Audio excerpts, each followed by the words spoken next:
Radio Paranormal. Welcome to Radio Paranormal.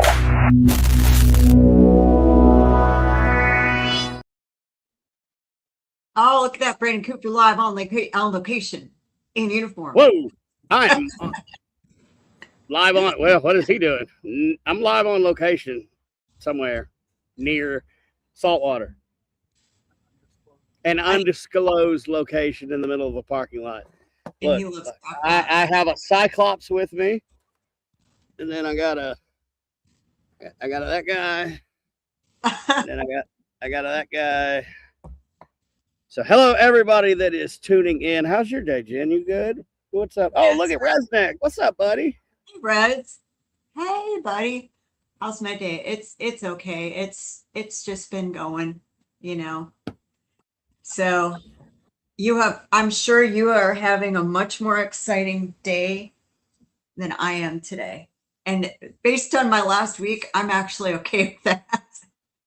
I mean, you've gone through hell this week.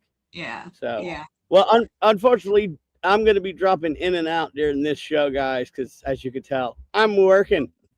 So, but everybody that has tuned in, we got a great guest tonight. But first, before the guests, we got to pay some bills. We do.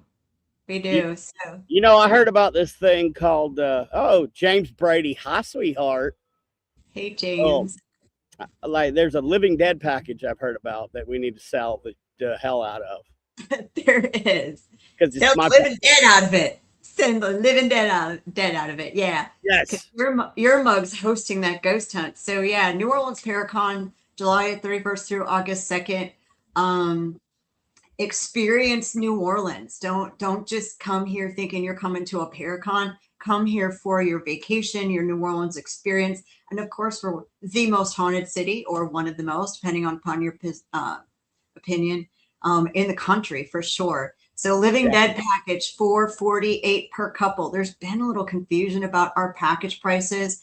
Package, not pass. Package prices are per couple. So $448 equals $224 per person. That is your room for Friday and Saturday nights. Entrance into the Paracon event. All of our workshops, 2 paid classes per person, and a ghost hunt in a cemetery with none only other than the guy that was just previously on the screen and working in and she's talking about me, everybody. She's talking about me. Okay, bye. Yeah, that guy. Oh, wait, I got it right. Okay, cool. So yeah, we would love to sell a bunch of those. That was the newest package we rolled out. We still have about 4 platinums, maybe 3 VIPs. Weekend and day passes are available too. If you buy a weekend pass, you can add on ghost hunts, like the Friday night ghost hunt with the guy that was just on the screen in Escamilla. She's talking about me again. So you get to investigate with that guy. Yes. So we're going to be so excited to get your tickets, NewOrleansParacon.com. If you have a question, if you have a booking question, booking issue, if you want to customize something, we will just call us, email us, and how many tickets do we have left for the Patty Negri experience? 2. Hey, I like that. Hey, the guys are giving me light. Oh, that's so sweet. They're like, hey. That actually kind of looks kind of cool. I like it. Little strobing effect. That's right. So this is Chris and I started this with the help of a bunch of other people. Chris and I come from an event and hotel hospitality background. So if you've got a question, or you're like, hey, can I do this instead of this, or anything like that, reach out, call, text, email. We will definitely work with you. And without further ado, hi, Mom. Where's Mom? Did I miss Mom? I'm working on my tablet. So, Mom, there we go. Hi, Mom. So we're super excited. And if you can't make it to the James Brady's not going to bail me out. I don't think you have to, buddy. I've got this. He's got the other side tonight. If you're in New Orleans, you can't make the Paracon, check us out, New Orleans Paranormal Society. We do public ghost hunts in the French Quarter every night. We've got one going on tonight with the private group for a family. Public ones are only 12 to 13 people. So these are small groups. Have a bunch of cool equipment. And stay tuned to also Paranormal Task Force X, because you guys have definitely some events coming up, I'm sure. So keep your eye on them as well. And as always, we just love our people at Supernatural Inc. Because I use my stuff from them every night. I do a ghost hunt. So we're super excited about all that. So not to vague post for everybody.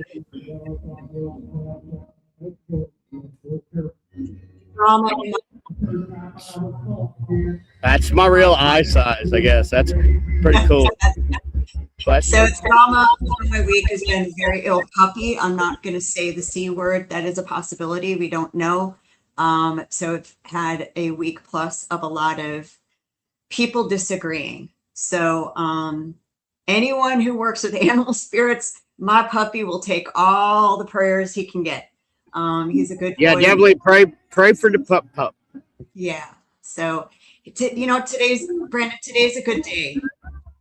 Today's been a really good day with him. So it's been a good day. I needed one of those. So well, we like good days. But unfortunately, it looks like I'm gonna have to drop down. So I will be in the background, but why don't we go ahead and I'll have you introduce the guest, and then I'll be back shortly. So guest tonight, actually we kind of know each other. We worked on another podcast together, a true crime podcast. He was part of our mediumship panel.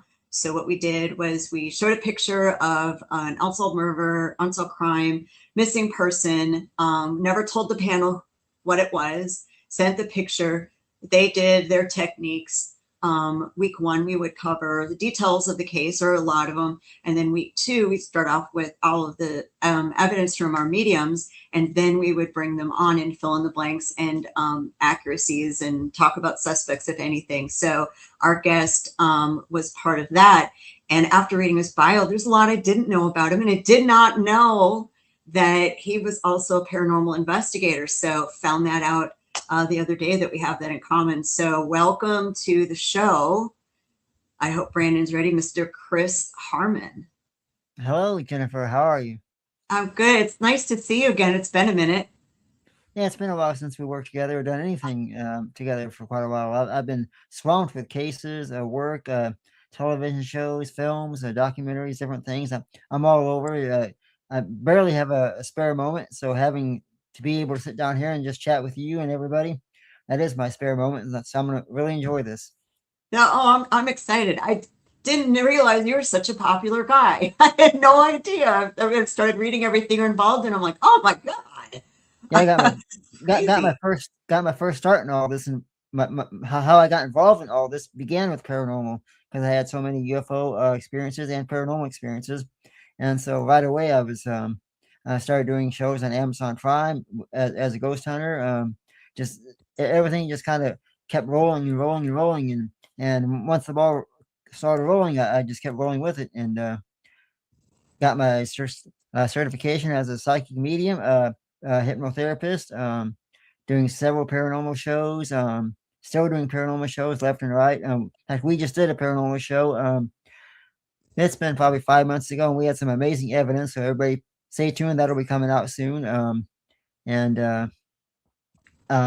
Anything anybody wants to know or wants to ask, feel free. I'm an open book tonight. So yeah. So I remember when we did the true crime show, you did a lot. You primarily did, seems to, from, because I didn't really know much about anyone who was on the mediumship panel, to be honest with you. You seem to focus a lot on your remote viewing. Is that right? Yes. I am a very good remote viewer. Remote viewing is something that everybody is born with the talent, but some people are more intuitive and they're able to bring it out further. To be a remote viewer, so one thing to know for a fact is that when you're born into this world, and you're born, you've got really no knowledge up here. So your psychic side, which is over here on your right side, that ability is wide open. But what happens is, as you grow older, walk, talk, eat, sleep, and go to school and play and have fun, you start doing all this learning over here on the left side. So your psychic gap closes. And I was born as a star seed, as an ET. I was brought into this world to heal and help other people and use my psychic abilities and everything I have to help others. And so I've always had that psychic ability. Even as a child, I would know things. Like I would know the outcome of just relatives coming over to the house before anybody else would. I would know the outcome of so many things. But as a child, I thought it was normal. The fact that I would know this or that. And Yeah. people, oh, shut up! You don't know what you're talking about. And then lo and behold, I'd say, "See, I told you." Well, you're lucky, some whatever. I got to the point where I just quit telling people what I knew because they didn't care anyways. But I was always correct. And then, as I got even further in life, I started. Of course, everybody used to watch Star Trek and various shows and things, and I was watch that, and a lot of that stuff kind of sounded familiar.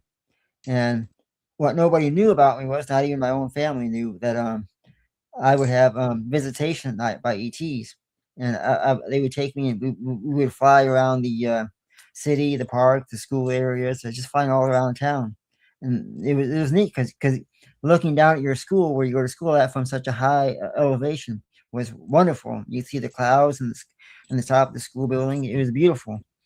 And this would happen sometimes nightly, daily. And I thought it was very interesting. But at the same time, waking up the next morning back in your bed and getting up and going to school and doing your normal routines, you tend to forget all about what happened the night before. I mean, you knew it happened, but you also tend to forget about it because you think, oh, maybe it's just a dream or something. But the older I got, the more I realized you don't see the same people and do the same things and go to the same places every night or have the same dreams like that every night consistently. And they weren't all the same every night. It was more or less the same, but there'd be different things. And these people I was seeing in my dreams, they when you're a kid and you have UFO ET experiences, ETs will normally come to you in a way that is calming to you. They won't show their true natural look until you're older and they feel like you're capable of handling that look. Like people talk about the Greys or the reptilians. They do look similar to us, but they also have their own skin color and their own set of eyes and all of that. But when they come to you as a child, they're going to come to you more in a more calming, beautiful way. And that's the way I would see them. And we'd go flying around different things. And they never spoke verbally. It was always up here. But I knew what they were thinking and saying. And it was all peaceful. I never had bad experience. Right. And then, of course, graduated high school, moved on, went to work right after high school at a grocery store and started working right away. And there for a while, the experiences stopped.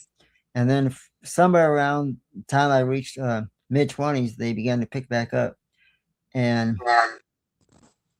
hello, whoever that was. Oh. But as I got in my mid-20s, the experiences began to pick back up. I was traveling again. And this time I was seeing them in their natural form. They weren't hiding their true look from me. And I began to remember more of my experiences. As a kid, I remember the flying stuff, but I wouldn't remember the actual spaceship itself.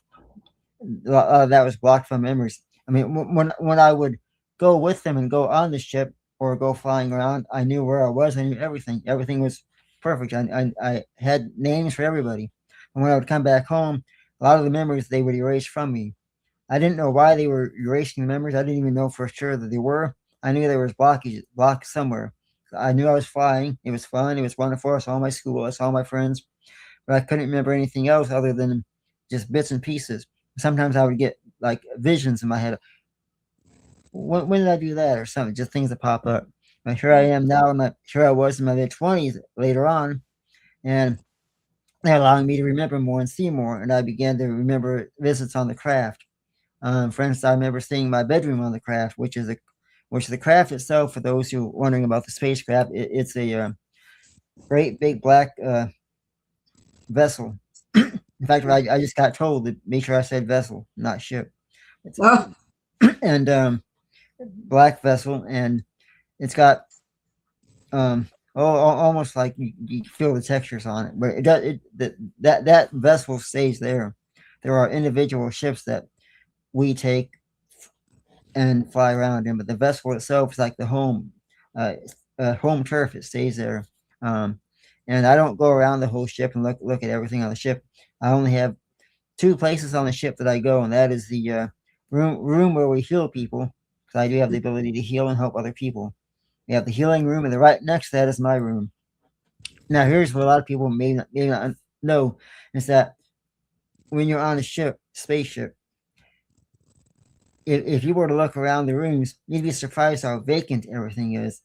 It almost looks like a desert. There's nothing in it except for a pure white light that illuminates everything. The ship is lit with pure white, like a fluorescent light, and it's not a light bulb. It's just everything is pure white, and you feel all the love. The ship is full of love, and so you don't see any furniture or anything. However, when you need something, it becomes available. Like, let's say I wanted to sit down in a chair.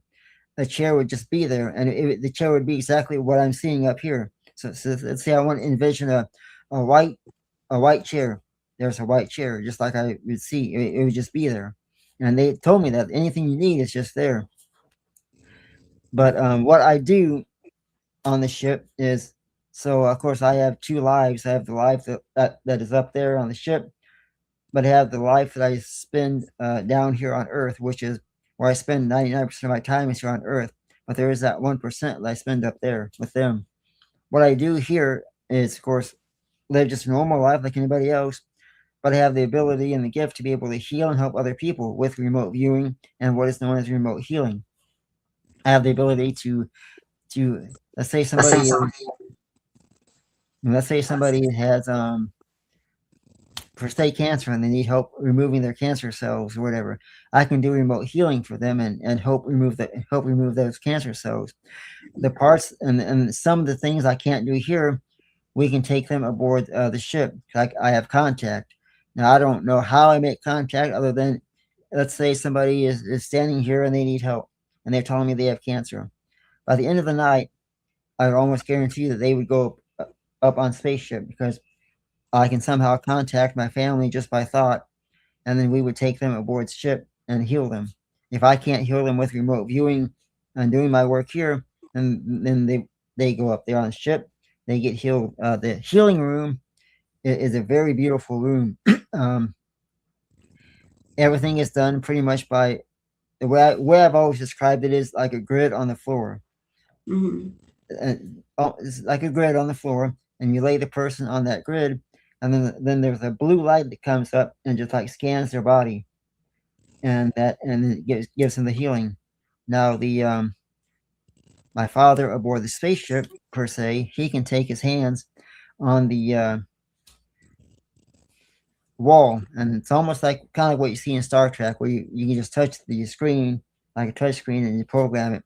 He programs in that system to what the person needs for the healing. So basically, you can just lay on that grid, and then he'll program it, and then you get the healing you need. It's neat, and I do this all the time for people. I can help people. I probably help people at least, I'd say at least 10 people a month sometimes. They don't even have to tell me they need help. I'm just guided in the right direction. Yeah. I'll stop for questions if anybody has any questions. So, all right, I have like a ton. I have a ton. So interesting. You say, so it's interesting as for me, and I know I've talked to other people, that my receiving side has always been my right side, even before I knew I had abilities. Like, I always kind of knew when I was little, but you didn't talk about that, 50, how the hell am I 50, 53 years old. You don't, back then, that's not a thing. You know what I mean? So it's interesting you say the right side, because I'd never heard that, but that's actually for me where I get that. So I wonder if other people with abilities experience it the same thing. Like, if for some reason my grandma's trying to get a hold of me, I get a headache on my right side. It's always the right side. The information for medium comes from right side. So that's very interesting. There was now you're talking about when you're asleep, but you're on. I'm assuming that these times when you're on the ship, that you would be asleep. You know how they say like your body sleeps, but your soul does not, right? Your energy does not. Is it something like that? That's how you're experiencing it, as your energy part of you? It, it's difficult to explain because, of course, I can't. When I go with them, as far as I know, I am physically going with them. But it could also be, and sometimes too, it could also be just energy going too, or my conscience going. Because we Right. as humans, we as humans, our body is what our conscience, or as they say, our soul, lives in this body, and that's how we move. But our Mhm. conscience, the conscience is our main part. And there are times when I'll go with them, and I'll never forget this. There was one time, because when you're up there is no time. Everything is now. When you're in space, up there in outer space, as we call it, there is no time. There's no AM, PM, 76543. Everything is just now. When you're up there, everything's just a now because there is no daylight or nighttime. It's just now. And so Mhm. when you're aboard spacecraft, same thing. There is no now. Now they know we have a time like 1, 2, 3, 4, 5. They don't go by any of that. And Right. there was one time in particular, because they can take you from, let's say, right now it is 8:26. They can take you at 8:26, and they can take you up there with them, and then you can stay up there for 2 or 3 days, and then come back at 8:27 p.m. like you never left. And I'll never forget this. And normally, when I come back, I don't have a exactly mindset of how long I've been gone. But one time in particular, I'll never forget this. I came back, and the first thing I said when I came back was, I was gone for 2 weeks. Even though it only been like an hour, I knew I'd been gone for 2 weeks straight. Wow. How did you know though? I just Just knew. I mean, that's the thing. See, when you have contact with ETs, you just know things. There is no thinking. There is no, like, if they wanted me to give you a message, then I would just know exactly what to say, and I would know it came from them. There's no like, hey, warning, we're getting ready to talk to you. You just know. there's Same, no that's, precursor. and that's how I do my remote viewing work. Is when I'm doing my casework and stuff. Like when we were doing the true crime shows, I just knew things. It just knew. Yeah. There was one case we did with true crimes. I had 21 pages of remote viewing written down. I had to stop because I was getting too much information. I had to literally stop myself. I noticed that you always had a lot of pages Because here's the that you, thing: when you're a psychic, once you tap into what you want to get information from, once you tap in, it's hard to tap out because you can get too involved. And you got to be yeah, careful of that too. You got to be careful when you get too involved because if you're doing murder cases or things like that, you can take on other people's feelings and emotions, and sometimes that can be a little aggravating because you yeah, know that's not you, but you're feeling all that rage or all that. yeah. Physical medium, we get that too. We get their emotions sometimes. You got to step back, have them step back and stuff. So, okay, so these these journeys, can I call them a journey? Is that a good way to say it? Sure. Okay. How would somebody know? What are some things? So, what are some things people could look for that could say, oh my gosh, that's what's happening to me?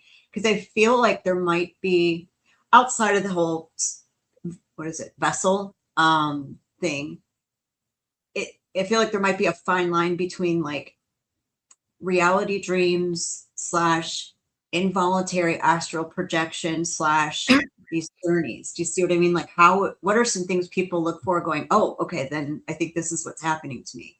Yeah. So if you want to know how does person know if they're having actual ET visitations or just having dreams and stuff, Yeah. yeah, it's simple because here's the thing: when you have ET experiences or you have an ET experience, there is so much love that goes into the experience. The feeling and the information that comes to you is so overwhelming that there is no way to consider anything else but an experience. And that's the Right. thing, because a lot of people file reports even like with MUFON, they filed a report claiming they had an experience, or claiming they had um and they describe it the way they describe the feelings and the things they see and hear. So somebody was describing all this stuff. One second, my computer's here we go. I think you're caught up. Yes, there's some people, if they don't describe an experience, if they're telling, can you hear me? Yep. Yes, I can hear you. Can you hear me? Okay, yeah, some people will yeah. Okay, so some people, like I said, they will claim to have an experience or claim to have ET contact, but we can tell the difference because of the way they describe it. Are they describing it as like feelings and emotions and that awe moment, or and the details are giving you, and then people will give you details like when I describe the ship, or when I describe the love and the fluorescent lighting in the room is just so beautiful. And here's the thing, that lighting, when you walk on the spaceship, it's like a pure bright light. That light is filled with love. That is like heaven's light, like heaven's light coming down, and it's unmistakable. And So go ahead. go ahead. No, go No, ahead. I was going to say, so that could someone, okay, so could someone look at this? Is this like how they talk about the source and beings that created us? I've heard those theories a lot. Is that Yeah, that's what this might be, or similar to, or? yes, it is source, because like we use the term God or Heavenly Right. Father. They call it source because in reality, source is the one that knows all, and so they use the term source. Like we say Father in heaven, well, they call it source because he's the one that knows all. Right, right. So this is going to sound like a really weird question. And I'm gonna preface this. We have somebody on our investigation team that I joke and I call him Starseed. And the reason I do that is because this guy does not age. Doesn't age. We have been on demonic cases with him, and it seems like nothing affects him. When everyone else is getting hammered, and he'd really, I mean, he does some protection work and things like that, does a little chaos magic, but it's the weirdest thing I've ever seen. Like we get slimed, he gets nothing. Yeah, I know the feeling because this is going to sound strange, but of course, if you were to look back at all of my, let's say, old school yearbooks and stuff, you're going to say he never aged. And then, of course, we do all of our paranormal investigations, and everybody's always talking about, I feel this, or I'm feeling this, I'm feeling this. I never really feel anything. I'll hear things and see things, but I don't feel anything. Yeah. Oh, there's Brandon. They had to do a little cameo. Those guys are so cute. Hello, Okay. Brandon. No, and it's funny. Some people have done readings for him. He told me that people have done readings for him and have said that he was that's what it was. He said they call me starred seed. Like I was not like somehow ET kind of whatever brought in here. So that's why I call him star seed. Same with me, because I was born 8 weeks early into this world, and so I was hooked up to all these machines. And I remember lying there, being hooked up to the machines. I remember that. I remember being a little baby sitting there with all these wires and machines to help me stay alive. And the doctors told my parents that he won't make it, he won't live. But lo and behold, thanks to my ET family, and I'm assuming with them, because I was able to pull through and survive. And I've had contact with ETs ever since. And everything I've experienced has all been positive. I've never had a negative experience involving anything, really. So okay, but you do hear people talk about these accounts of experimentation and lumps, scars, things in them they don't know how. What's your take on all those stories? Because you hear that's actually you don't. I mean, TV, it's always the negative, right? You don't cover angels, you cover demons, right? So why how do you account for some of those people's stories that are just negative, negative, negative, negative? Well, a lot of it is the fact that when people have experiences or have encounters, in some cases, they can interpret that as being harmful or being not so much harmful, just being scary because they've never had an experience before. So that first initial contact of what is that or who is that or why is this happening, they interpret it as being fearful. It's always that fear that comes first because they don't fully understand. But now, in some cases, people will report contact and they'll get a message right away that says, "Don't worry, we're not here to harm. We're here to help. We're here just to simply inspect your health or your land or territory." But even as a kid, when I would have contact, there was still even a little bit of fear, even for me, even though I knew that this is all peaceful. The fact that I knew I was going to go somewhere, I couldn't really remember exactly what all happened the night before, other than I knew I had fun a little bit. There would always be a little bit of fear. And for me, the fear was the fact that I was leaving my bedroom. I'd be going somewhere. And Yeah. right next to me would be mom or grandma or whoever. And I knew I was leaving. I'm excited to go, per se, but yet I'm leaving my room. And of course, as a kid, maybe you got a new toy or a new Atari game or something you want to play, and you're like, I don't want to go. Yeah. So as a kid, I mean, these weren't scary. How did you as a kid process this? You just knew? Um, because of the fact that I was born as an ET or born into this world as an ET, I was automatically born with enough knowledge and remembrance, even then, remembrance of who my family was. Because here's the thing about experiences, or for me, anyways, when I would come back or wake back up and then get up, get dressed, go to school, and all that, I would know I'd been flying that before I'd been somewhere. I wouldn't have the full memories, but when I was with them, those memories were unblocked. So let's say you come into my room every night and you take me and we do things. You and Brandon and me, we're all ETs and we do things. The next day I'd be in school and I would know that I went with you guys last night. I may not remember exactly what the other guy's name was. I may not remember even exactly what all we did. But that night when you come back to get me again, all my memories are now unblocked. Oh yeah, you're Brandon. Oh yeah, you're Jennifer. Oh yeah, we're gonna go flying again. So Yeah. they wouldn't let me remember everything because they didn't want me to go telling everybody I was with the ETs. We were flying around spaceships and doing this, doing that. People would think I was crazy. So that's why I didn't have full memories. So they were protecting you. Like the few times I did kind of bring it up as a kid. I remember somebody told me, I won't say who he was, but he says, they got places for people who act like that. I kept my mouth shut. Oh, I mean, yeah. I mean, I don't know if we're a similar age, but yeah, you wouldn't, there's a lot of stuff you wouldn't say for sure. I mean, Um, you don't learn it in school. You don't see it too much you didn't see it. You didn't see it in school. You didn't hear about it on TV too much back then, and no.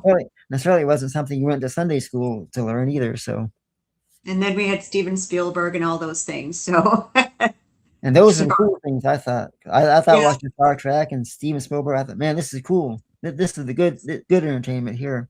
yeah. ET, our little ET guy. That was like my favorite ride at Universal the first time I was there, and couldn't get on it last time. I think it's closed down. So you said there's an organization that you're a part of. You called it MUFON. What is?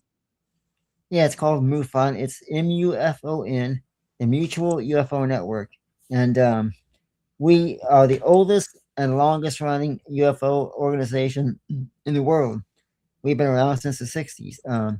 And people can submit UFO reports two different Mhm. ways. They can report, I saw a UFO in the sky. Okay, that's a sightings report. Then there's the Mhm. other report they can file if they had physical contact or per se abductions, which I'll get into what abductions really is. I don't like the way people talk about it because you're not being abducted. Abducted is when somebody kidnaps a child. When you go with ET, you're voluntarily going with them for your help to get healed or to get help. You're not being abducted. You're voluntarily going. But they can file two different type of reports, whatever they're experiencing, and then somebody will contact them back. Like, let's say somebody in Oklahoma supposedly saw a UFO last night at 10:05 p.m. Okay, he files a report the next day with MUFON. He'll get contacted by somebody who is not too far from his area, or maybe not. Maybe it could be somebody like me in Illinois, but he'll get contacted by somebody. Usually, it's going to be somebody close to you, but doesn't always have to be that way, depending on how severe the case is. He'll get contacted by somebody who will then work with him to figure out what's really going on. Like I will interview this person and gather a time, date, location, things in the area, surrounding areas. What did you see? What shape? What size? What color? What did it look like? What was your opinions on it? Did you feel anything? Did you hear anything? Did you see anything? Besides that, was there anything odd before or afterwards? Did you hear telepathic messages? How high up was the object? Was it higher than the moon? Lower than the moon? Was it moving? What colors did you see? Did you see any signs, numbers, logos? There's all these different things. But then after I get done interviewing him, I will then start the investigation itself. Like, okay, what planes were in the area at the time? Continental air jets, crop dusters, mylar balloons, Chinese lanterns. It could be simply drones, or maybe space shuttle or planets or anything. I'll do all the investigations to find out what it is he really saw. Because if he was pointing, let's say he saw this due north, and it was lower than the moon. It was lower than the moon. Okay, I'm going to look for what planes were in the area at the time. Were there any planes that had been over his house at that same time, per se? Did the neighbors have any balloons going off? Was there any space shuttle launches? Or various things that we look at to determine what it is this person really saw. And if we can't come up with a rational explanation for it, then we have to tell the person what you saw was an unknown object. We will never really say you saw a UFO because we never have any actual proof that it was a UFO. But we have no problems. We have no problem saying it was an unknown object. Right. So, okay, so you hear about different parts of the world having what would be supposedly more reports versus others, right? Are there really hot spots, or is it more rural and because city lights, things like that aren't polluting what you could see? No, there are definitely hot spots. Arizona is one of the biggest ones. And Florida too, believe it or not. But Arizona Is it the terrain, the rocks, the crystals, the why? There's no real definitive answer for that. But with all the of course with the Area 51 different things around and all that does play a factor in it. Oddly enough, because what happens is, of course, there's 12 months in a year, and during those 12 months, certain states, certain areas will have more activity than others. Like Illinois, for instance, in July, in June, we'll get double the number of cases we normally get because of all the fireworks going off in the sky. People will misinterpret what they're seeing, and then of course our numbers at that point could be higher than Arizona. And then any other time, it'd be Arizona to be the highest. And of course, in Florida, you got a lot of people flying planes or even skydiving, different things that go on. And you're sitting on a beach on a sunny day, and somebody skydives, and you're just barely opening your eyes, and you think, "Oh, UFO!" And you kind of find out it's just a skydiver. Right. It depends on the time of the year, but Arizona is 99% of the time the hottest spot for UFO activity, and always has been. We don't really have an actual reason for that other than there could be something buried under the ground. It could be something hidden somewhere. We don't know. I have my suspicions and things, but I won't speculate too much. So did you ever see that show Skinwalker Ranch? Or hear that show? Oh yeah, I know that show very well. Where is that? I'm actually a member of the Skinwalker Ranch fan club, or whatever you call it. So I've watched the show a couple times. That's in the desert though. Is that Arizona or Nevada? Yeah, it's around Arizona. Yes. Okay. What do you think that, so it's just a location, because they keep looking for, like, they have found like weird markings or on things, some of the episodes that I saw. And it seems like it's paranormal slash UFO in some cases. Yeah, the energy level on Skinwalker Ranch is so high. Energy level is so high because there were some goings on way back when, and from what I gather, there was possibly a crash landing, and they even speculated that on the show because there's spots in the trees in the sky where you can almost see where the ship went through, and we don't know for a fact that there was a ship buried there, but everything kind of points in that direction. And the energy, the reason why I say this, the energy is so high because ships carry a lot of energy, and the land itself had some negative words and things laid onto it. I use term words. I don't like to say the term spells or anything, but words laid onto it. And so the energy on the land is so high, and a lot of it is infused with negativeness. It's almost like putting too much hot sauce on a pizza. You're overpowering it, and so Yeah. that is why there is so much activity on the land, because the energy is so high, and there's no way to get rid of the energy. The only way to get rid of that energy would be for hundreds of people to come on that land and feed it with the utmost love they could possibly give it to counterbalance it. But I don't think that's ever going to happen. But the energy is so high, so that is why there is so much voices and things being seen, and even UFOs being seen in the sky so much because of all the negativity.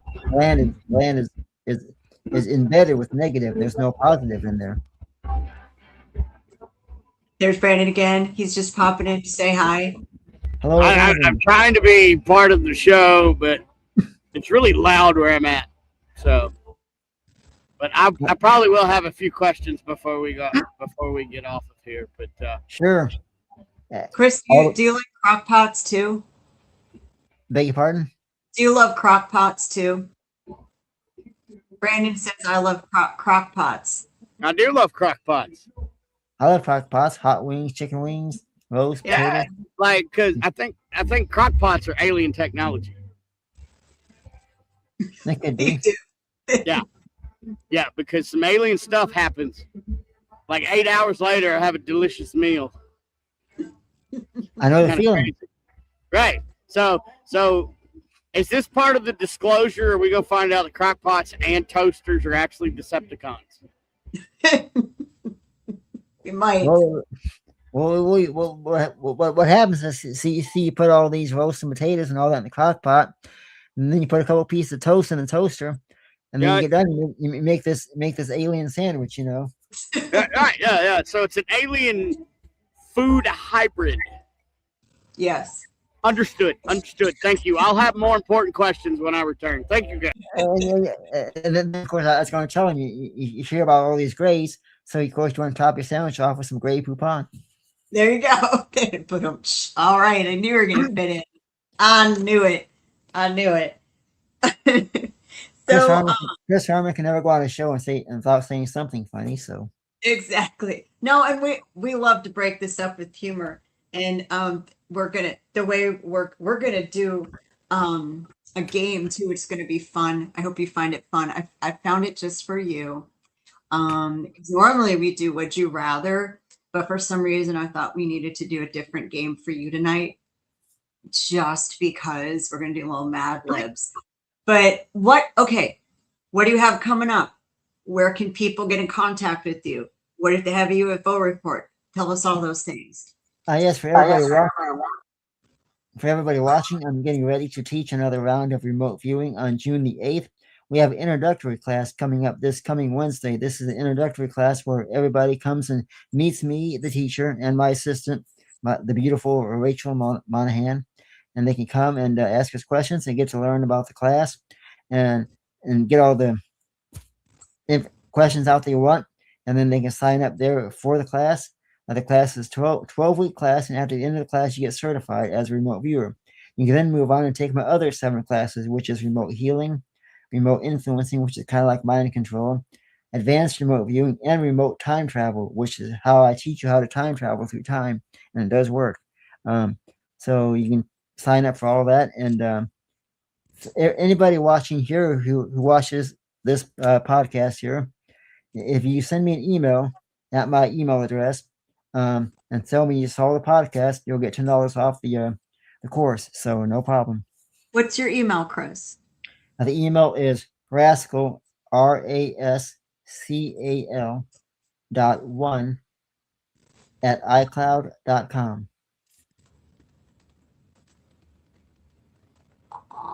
Okay, I got it. All right, it's in the comments for everyone. Now these are online. Are these are virtual classes too, aren't they? They're online over Zoom, and of course, everybody gets a copy of the class each week to keep and watch forever. And we have a makeup class too. So if you can't attend the live class, you can always attend one of our makeup classes and get caught up there. And the classes are very, very easy and simple because I prove that everybody is psychic. I've taught well over almost 1,000 courses and 1,000 classes so far in the last several years. I've never had a student that could not become a remote viewer or become a little psychic. So what I do is I open up that gap that you close off as you go up. I open that back up and teach you how to keep that open. And so it's a fun class, and everybody walks away just shocked. One of the best stories ever was that a girl that the target of the class, the homework target was to remote view what I gave them. What I gave them was a 45 RPM soundtrack album of Elvis Presley. This girl in class, she did not remote view anything to do with the record or the songs, but she did a whole like 8 pages all about the plot to the movie.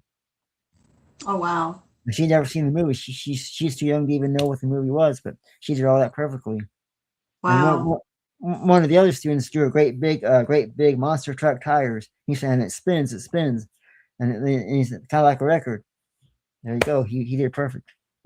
Yeah, and just for people out there, I would love to take your class. Be honest with you, just doing stuff on my own. A lot of meditation people that I've coaches and things that I've talked to are like, hey, try remote view. Just go in your living room. So my mom was on the show for Mother's Day, and I had done meditation. I thought, I want to see what mom's up to. I miss her. And I'm like, okay, I want to, what I called astral project, but it is, I guess, remote viewing.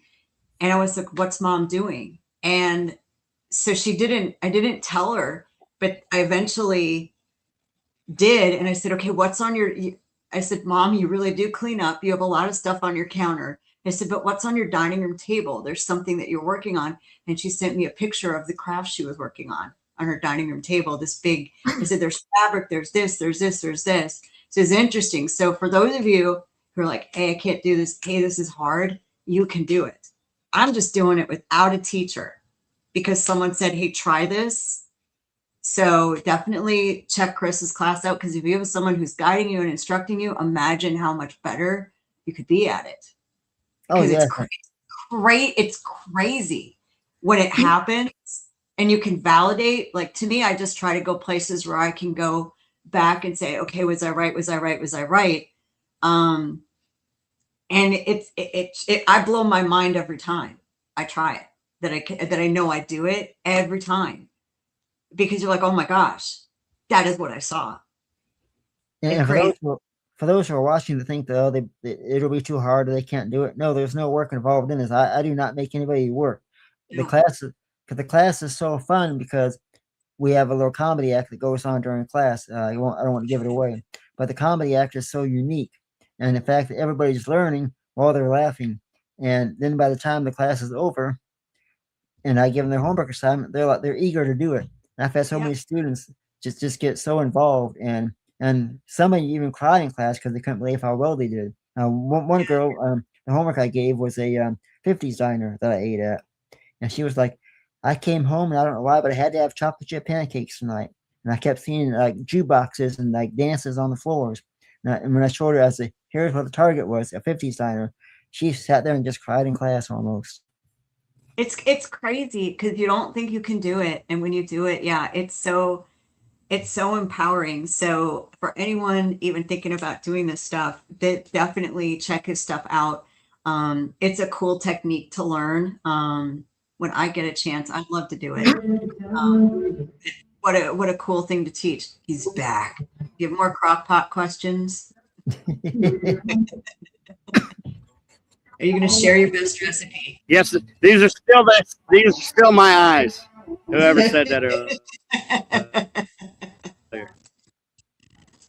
So, Chris, we play when I can with guests, and especially So we got 10 minutes. Yeah, we're We gonna got about play 10 minutes left.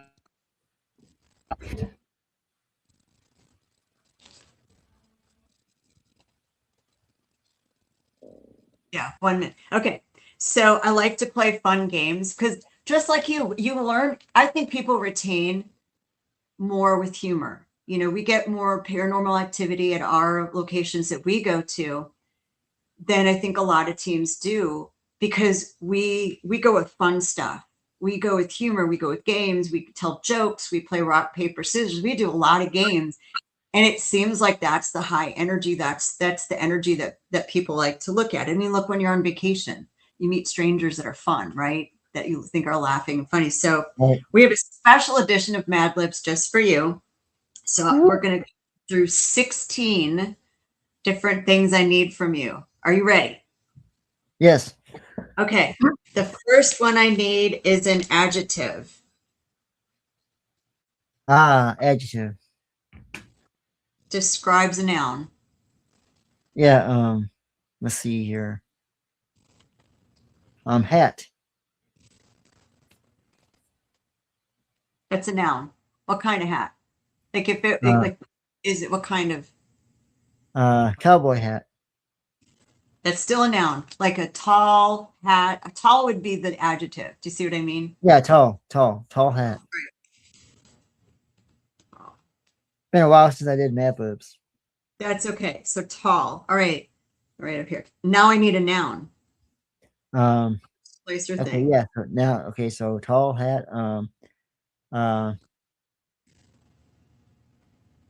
Car. Okay. A number. 7. Okay. A plural noun. Person, place, or thing. Yeah, let's see, plural noun. Schoolyard.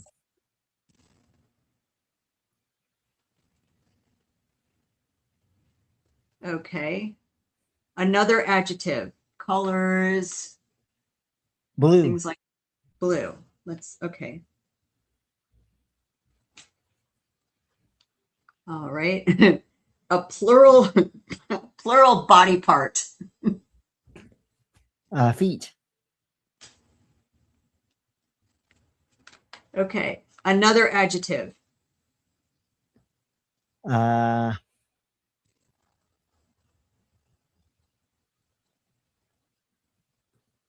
Blanket. No, small.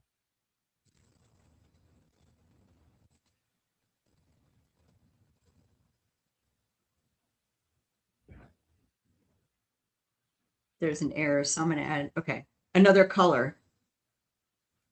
Purple.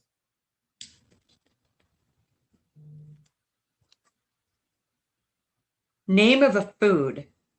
Chicken. Okay. Occupation. UFO investigator. All right. A verb ending in ing. So an action in ing. Helping. Okay. Another plural noun. Person, place, thing. Alien.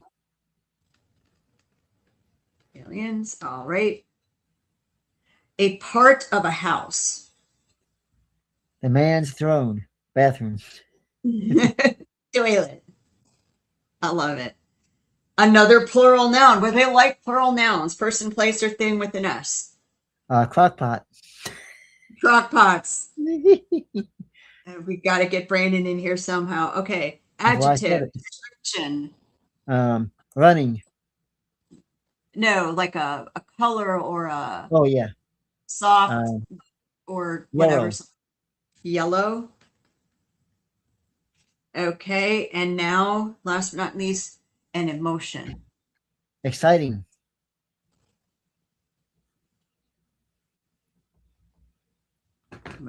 All right. You ready? Yes. This Mad Libs is entitled The Roswell Incident. It was a dark and tall night out in the desert when a glowing car suddenly crashed into my backyard. I grabbed a flashlight and ran to investigate. Stepping out of the flying saucer were 7 green extraterrestrials with antennas for schoolyards. They were incredibly blue and had 5 large feet on their foreheads.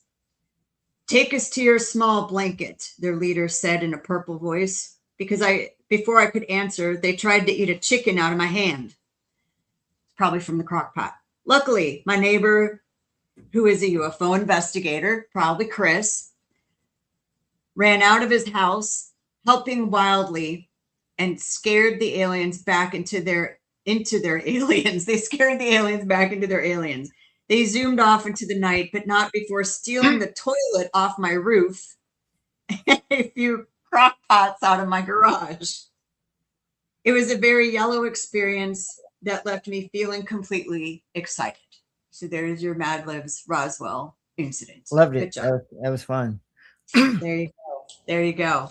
But I had to do it. So I was like, we need to find a UFO, for sure, a UFO thing for you to do. And I just didn't have any of those would you rathers that would do it. So, and those, well, I didn't know how you felt about eating Martin Scorsese's eyebrows off his face, but you know, that's typically one of the questions that we do ask you.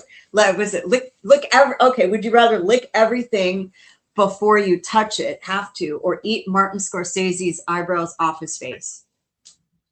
I don't have to say the eyebrows. It might be a little The- more. It might get my fiber. You might be your fiber. I mean, I usually say the eyebrows too, because just once. You know what I mean? As before the other things, you're like, I got to do it all the time. So it's interesting. Those are questions we ask some of our spirits on our ghost hunt. So yeah, when I say humor, we do that. So again, if you guys, if you want to just let everyone know, before we do our last minute announcements, where can they find you, how they connect with you, and your classes, all those things. Yeah, I'm all over social media. Just Google Chris Harmon UFO or Chris Harmon Psychic or Chris Harmon Remote Viewing. You'll find all kinds of videos. In fact, I even have my own show I do occasionally with Rachel. And it's a show called The Fright Files, which we do with Grizzly Outlaw. We do that occasionally. I think we're taking a summer break right now, but we have some good stuff coming. Plus my paranormal shows. If you want to watch our paranormal shows, look up SWPI Pekin, something Wicked Paranormal Investigations Pekin. You can watch all of our paranormal shows on YouTube for free, and just anywhere you find me on social media. And you want to take our remote viewing classes, just sign up through my email address that I think Jennifer has. And Yep, Axel.1 at iCloud.com. It's in the comments for everybody. yeah, just send me an email and let me know you saw the podcast. I'll give you $10 off and have fun. It's probably the most comical learning you'll ever have. And nobody's ever failed. Nobody's ever walked away not being a remote viewer. In fact, I just saw the class before I came here. So I'm pretty much busy 24/7. The only free time I have is when I'm cooking in the crock pot. Cooking in the because crock pots are good. They're good. That's so viral all over the internet. There was one chef guy, he's like, that's one of the things that everyone's always doing, those dump crock pot things. So there was this before we go, there was this announcement that we had for Brandon. Are you ready to put this up? I hope he's ready to put this up, because what people don't know, that I think Brandon and I have talked about. I just want to know Brandon's ready to put this up, though. I can't see if he's Brandon, can you give me a heads up that if I'm okay to announce this? Because I don't even know what's going on. Brandon, hi. Brandon's working. Brandon is working. He is Mr. Security Guy Extraordinaire, and I don't want to make this announcement until I know he's ready for it. But he's Mr. Security Guy Extraordinaire with his club. So, but definitely take Chris's remote viewing. If I could, I would. So, and I really think it'd be interesting for people, especially, the true, so you're working on some cases for true crime too, like unsolved murders and missing people too, right? Yeah, I do all the cases for people. Of course, I'm always busy doing UFO cases. I got like 5 cases I'm working on right now involving MUFON. Wow. Plus our paranormal show. We get over 400 cases a month just in Illinois where I live. So that goes to show you how busy we are. Plus my Wow. paranormal shows, my teaching, everything. I'm always on the move, and I love it though. I love fast paced action. So the remote viewing for the missing person, unsolved things, are those family members referring? Are those law enforcement? Are those a combination, or how do you get those? It can be. It's usually a combination of everything. Somebody will contact me and say, "Hey, I got a job for you," or I need help with something," and or they might say, "I have a friend who has a friend who needs assistance, like finding car keys or Car keys? No way. oh, I've done that before. I had a woman that lost her car keys and she could not find them. I said, well, right next to your chair where you sit. Well, she searched the whole chair, could not find her car keys. I said, they're next to the chair. They're in the chair or next to it somewhere. She could not find them. Finally, she found them in the bottom of the wastebasket next to the chair. Had a woman that Amazing. came to me in a parking lot and wanted to know if I could help her find her best friend's earrings. I said, they're up above the behind the bed frame where she sleeps. Lo and behold.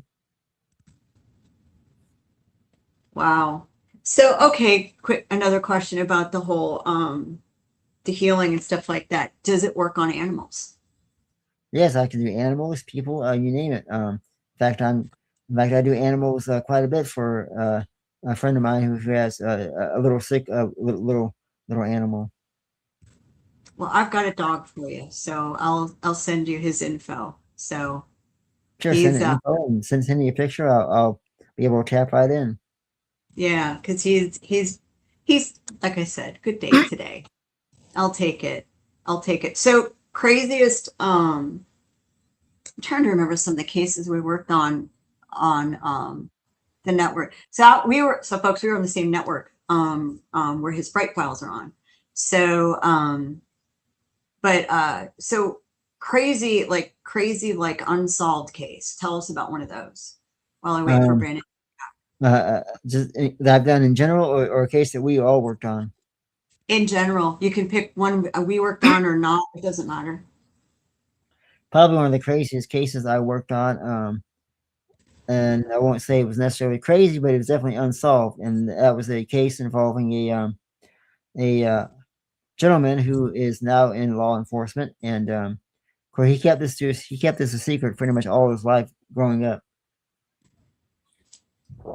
He and a friend of his were going to have some fun and have a sleepover, and wait till Hmm. mom and dad go to bed, and then break out the whiskey and go outside and party. This is, of course, back in the 70s or whatever. Yeah. And so they went out. They waited till mom and dad were asleep. It started getting dark out. It was summertime. They had their whiskey and went outside. They didn't open it yet.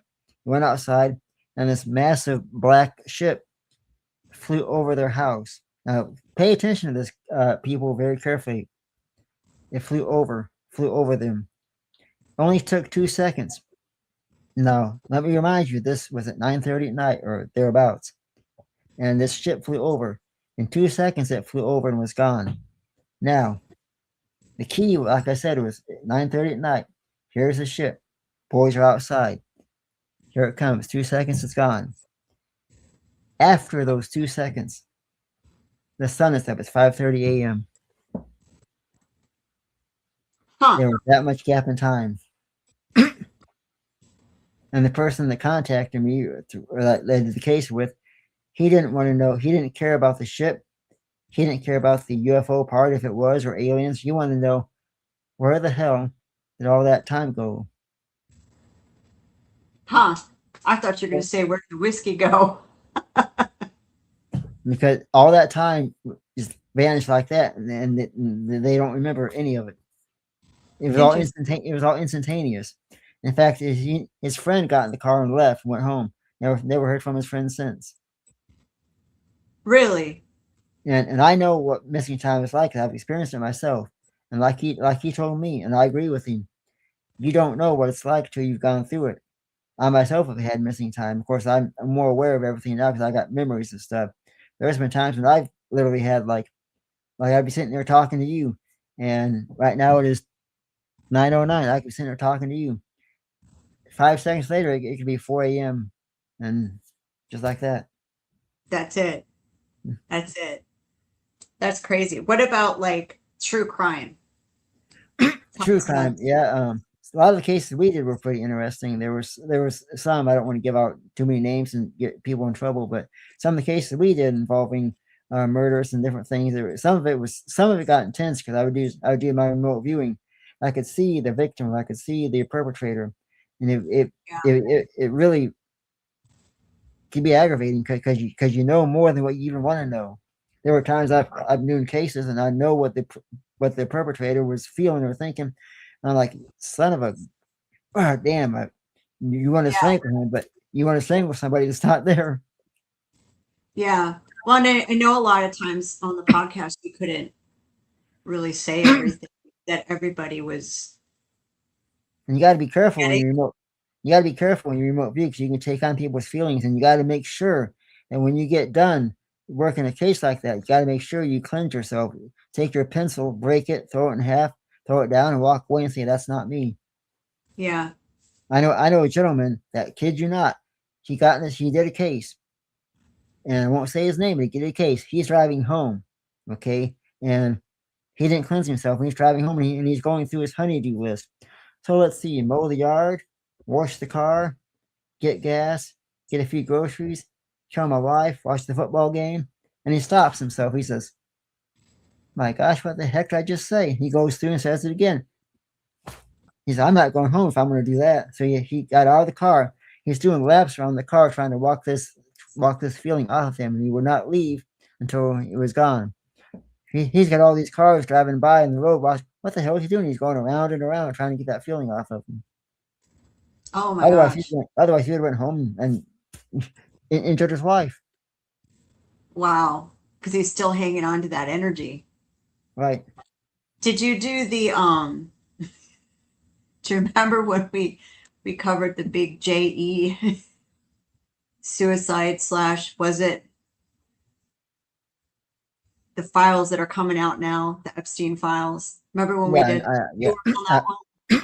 Yeah, I was on that one as well. I got a lot of feelings from that one, especially from the inmates and other things. And it was all. You know, that was a joke, right? So he was having me, I was the one looking for cases and stuff like that, new eyes, new blood. And right.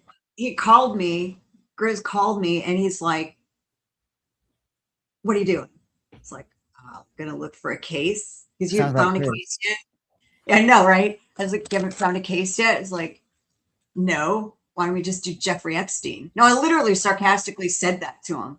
He goes, sat there for a second. He goes, "Done." I'm like, "No, I was joking." He goes, "Oh no, it's too late now." I'm like, "Oh my word, we are going to get flagged and looked at and all of the things. We're going to get strange phone calls and cars following us."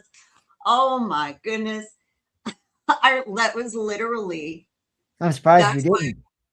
I don't know. But that's why when he sent the picture, he goes, "Yeah, not kidding." And I was like, "Well, no, originally I was kidding." Like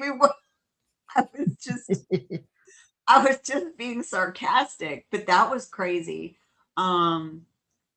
Just what people got, even though, there's all these details out into the media about this, that, or the other thing.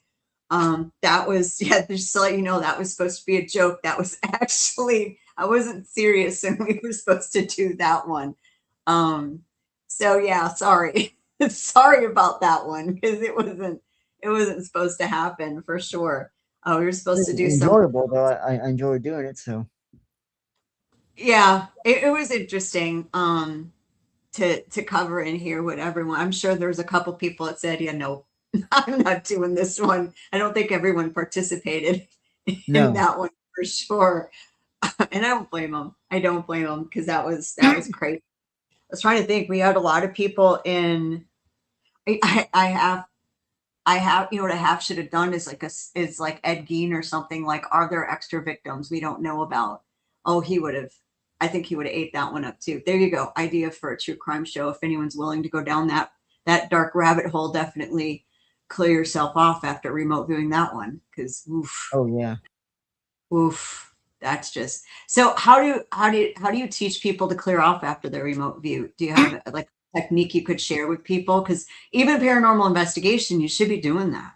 Right. The best way I tell people to clear themselves, there's different ways, but one way to do it, if you need to do it quickly, is to take your hands, put your hands straight out, and just start in your mind, start thinking about all the things in life that you love, your wife, your kids, your family, your happy moments, and feel that love going up and down through your body, and feel that going through your body. Sometimes you might get angry a little bit because the anger is trying to take over you, but let that love take over your body and tell yourself, the anger has no control over me.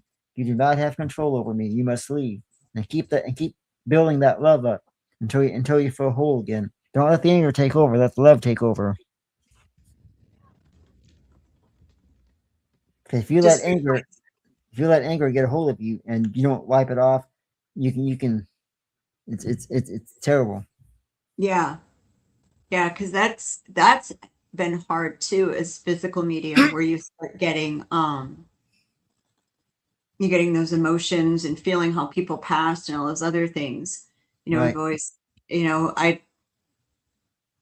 had an instructor that just said it was part of it, and I don't buy that. Um, I've started just saying, okay, you can make my head hurt a little bit, or we're going to come up with a symbol for this, or this, but I really don't need to feel exactly how the heart attack feels anymore, because I've Right. done felt enough. Or people that were murdered too. I, The, I had a case once where I literally sat down and cried because I was doing a remote viewing for this paranormal case, and the husband didn't know he'd crossed over. He was still living there, and so was his wife, and he was upset because she's all of a sudden quits talking to him, doesn't pay attention to him no more, and she acts like he doesn't exist, and he had me crying because he was sitting there crying. He was like, "Why he didn't can't?" So I had to communicate with him. Using remote viewing, I had to communicate back with him in my mind and let him know that you're not alive anymore. You crossed over, or you're deceased. You need to move on. And the only know. way I could get him to move on was I told him, I said, you got all your family members waiting for you on the other side, your mom, your dad, and other people. I said, you need to go to them. And what I can do is I can envision their loved ones reaching out, like, come to me, come to me. And I can help that person go into the light who doesn't realize they're passed over. Yeah, because we do get people that, on our investigations, that ask, do some people not know they're dead? And they don't. Depending upon how they pass, they really don't. They don't have any idea. We had a case, I'll tell you, we had this case, not a case, in occurrence. I guess I don't want to say incident because that's bad. We had an occurrence with a group of people who passed together. They just in a tragedy. And they showed up a couple days after this tragic event had happened. And my husband was out doing an investigation that night, and he called me. He said, how long after someone passes can they show up? And I said, well, I mean, anyway, from right then to whatever. I mean, anytime. I said, usually a lot of people, if you don't know them, a couple days, but sometimes it is like in your dreams, immediate or whatever. And I said, why? And he was telling me what was happening. He said, you could literally over the spirit box hear a group talking. And it was like, it was like, okay, how did you die? Where did you die? When did you die? And it was answering. And so he figured out what this was from, and he started reading off names, and he said, you could hear them going, oh, hey, who's Chris? Is Chris here? Like they were calling for somebody in the group, and you could hear them going, what happened? I don't understand. Are we dead? And then someone would say, yes, we died. This is how we died. Oh, this is how I died. How did you die in this? And it was this crazy discussion in this group of people who did not know each other, but passed during the same tragic event.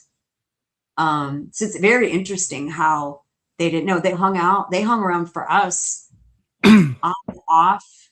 The group eventually started tapering off because we kept telling them, hey, we're not calling your families, just letting you know, because that would be wrong. We'll record this stuff for you. If your families come to us and we know who they are, we'll play this for them privately. You need to go to your family. You need to go to the light. You need to, if you need help, we'll do a session.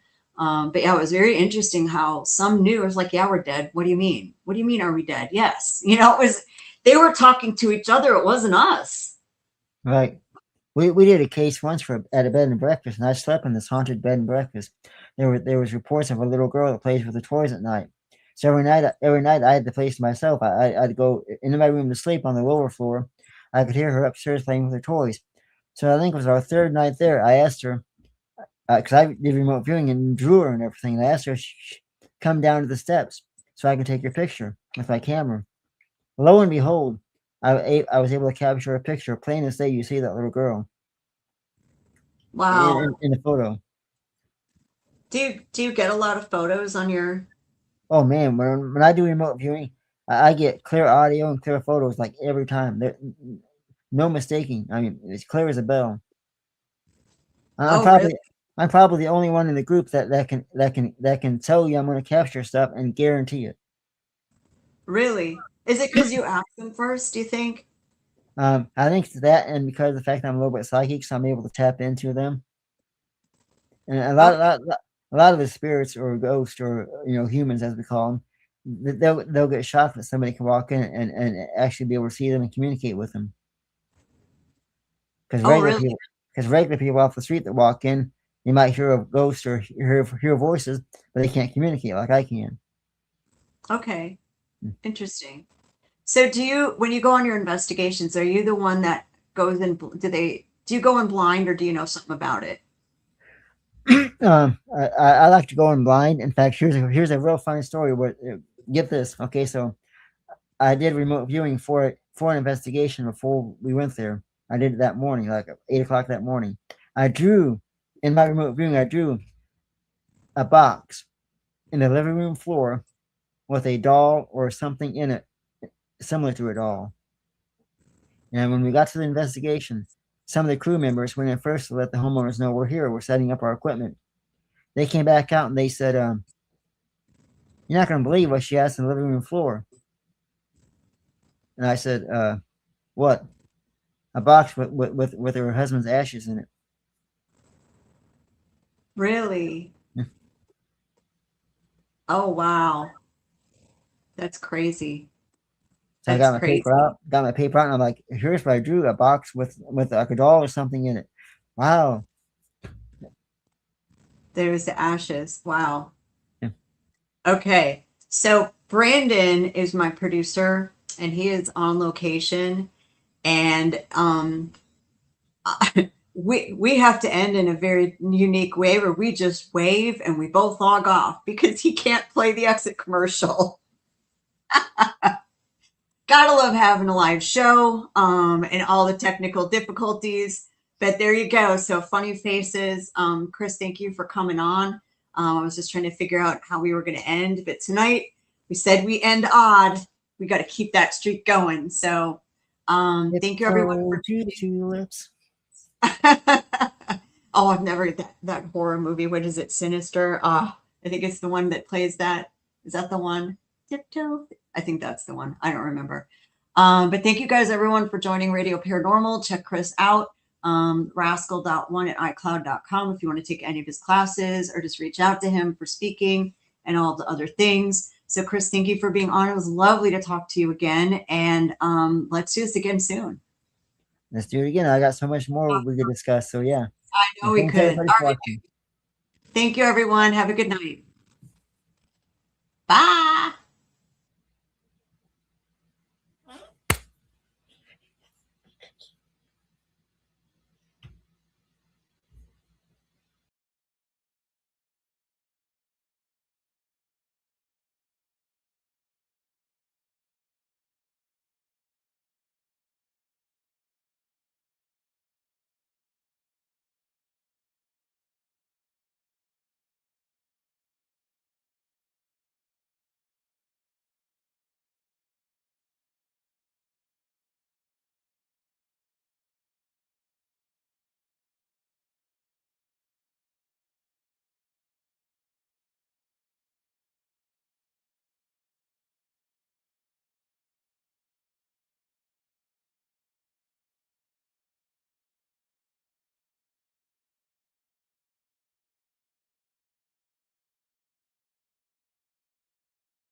Well, it appears that the stream is still going. And I am now in control of the Radio Paranormal. Haha! The Fright Files. The Fright Files. When did you say that? What time is it? Oh, that was a while back, wasn't it? Who's watching? Tell me who's watching. There's somebody watching.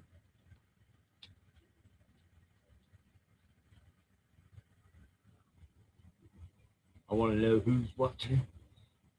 I always feel like somebody's watching me.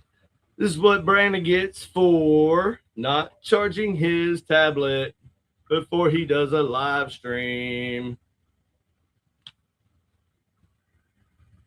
Ha! I gotta call him. Hold on, I gotta call Brandon. This is gonna be good.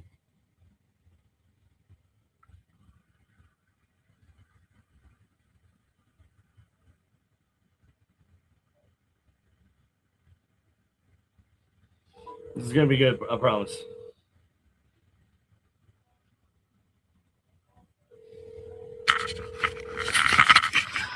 Hey, what's up? Hey, hop on your YouTube or Facebook real quick. Look at that. Look at. I'm in the middle. I'm working right now, I don't care. and I don't have Facebook on my phone. Oh, YouTube then. What Are- is it? Are you, huh? What am I trying I to have hijacked your live stream. I have now taken over Radio Paranormal. Oh, no. Yeah, Jennifer, Tally, and Brandon. I have them locked in my basement actually, and I am demanding a rent. See, tell them you're locked in my basement, Brandon. Tell them you're locked in there. I'm locked in the man's basement. Yeah. See, all right. So somebody tell them how much to send me. Tell them $2 million. $1 million. Jennifer's going to be so mad when she realizes that I have hijacked Radio Paranormal, and now I have taken over. It's over now. Yes, I have now taken over Radio Paranormal. There has been a mutiny upon the ship. I'm the captain of this ship now, by God. That's what's going to happen. All right, I'll let you go. I'm just going to sit here and talk about crazy stuff for like. Hey, well, just hijack it. Okay.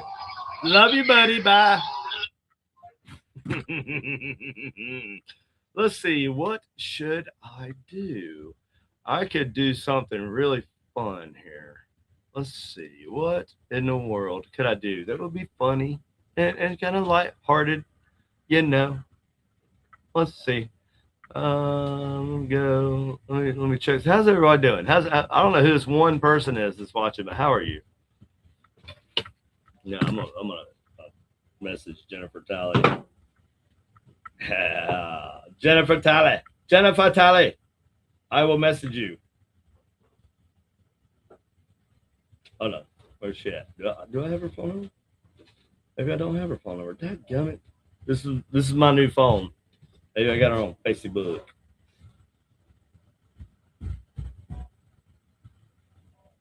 Facebook. I gotta change from PT Paranormal Task Force X over to my personal page. So let me just message up Jennifer Talley. Right, Get out of here. Open Messenger.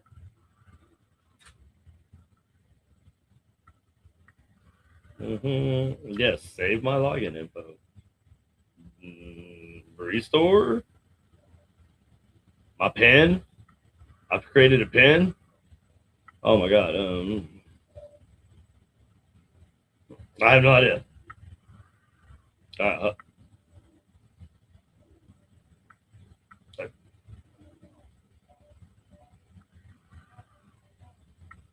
Did I get? I guess they're right. Holy crap! I guess the whole ass password correctly. Let's see. Jennifer Talley. Not now. I'm gonna search. Nope. No, allow. No, Jennifer Talley. There she is. Let's see if she's still awake. Hey, Jennifer. Hop on the old Supernatural Inc. Facebook page and look and see what's going on. I think you will find it quite interesting. Period. I'd say I like that it doesn't. Boom. We'll see if Jennifer shows up here. So I got 3 people watching now. Who say hello, 3 people. I want to know who you are. 2 people. I want to know. I need to know. It'd be really cool to know. See, I'm just I'm KD. I'm the paranormal mad scientist. This is for all of Jennifer Talley's fans out there. I build stuff like this. This is the ghost helmet. See that? So this is the ghost helmet. And these are wires. Okay. These are EM coils. These are 8 wrap, or let's see, 8 wrap.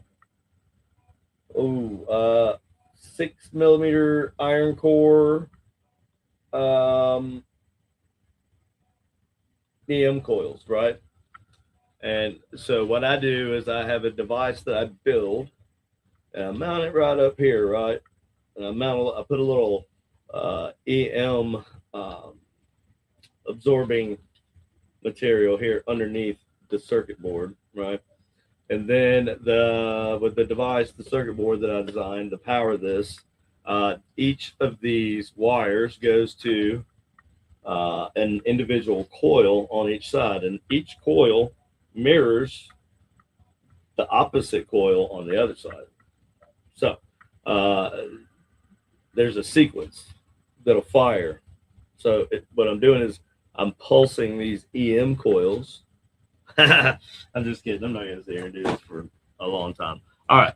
Well, thanks for watching the Radio Paranormal tonight. Jennifer Talley and her guest, I'm sure, and Brandon were great. Make sure to catch them every Sunday night here on the Supernatural Inc. Paranormal Network. You can catch Greg Koss on Mondays. Is it Mondays? No, it's Wednesdays. You can catch Greg Koss. He does Mariner of no. Which day is it? All right. He streams on Wednesday and Friday, right? And Friday he does Mariner of Spirit, and then the other I think Wednesday he does a show where he basically has a panel of people and they all do the Estes method together. So make sure you watch that. That's on the Supernatural Inc. Paranormal Network, and you can also watch the Generic Paranormal Show. We are usually on Friday nights by 8:30 Central Time. So you can catch Generic Paranormal Show with myself, and usually it's Austin Maynard as my co-host. Every once in a while I'll have Brandon Cooper be my co-host. So you can catch that. That's an hour-long show, 8:30 to 9:30. You got Greg Koss. He does Mariner of Spirit from 8 to 9, I believe. Or no, sorry, 9 to, I think he does it from 9 to 10. That's it. And then you got Julie. Julie has her show. Hold on, I hijacked y'all's live stream, and I'm talking about stuff. LOL. So you can catch Julie. Julie's live stream is on Sunday nights, and that is called the Spiritual Speakeasy. And no, it's not downtown Julie Brown, but Julie's cool. She's cooler than downtown Julie Brown. She has a lot of interesting guests on. Y'all should definitely go watch that. And yeah, there's so many. Also, go subscribe to our Paranormal Task Force X Facebook page, please. There will be a YouTube page to come soon. Yeah,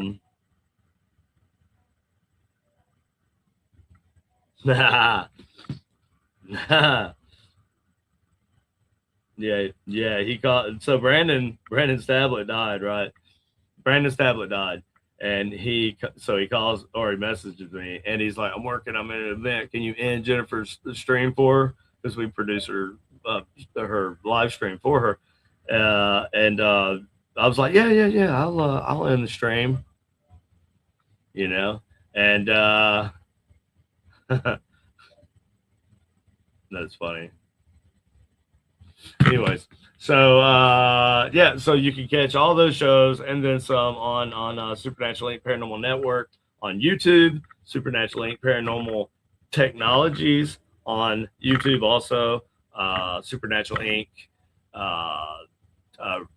Paranormal on Facebook, and yeah, and that's pretty much the main places you can find us and posting things.